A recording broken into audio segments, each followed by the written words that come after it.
experience we have with the UNESCO chair on science, diplomacy and heritage, because we gave a course at the Faculty of Science of the University, National University of Mexico, and we offered this transversal course that is called Critical Introduction to Science Diplomacy.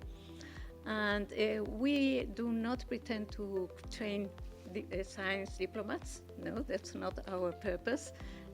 But it turns out to be an eye-opener for them, because it's a combination of, the history of diplomacy, the history of science, the role that science diplomacy has played in the past, even if before it was institutionalized or formalized.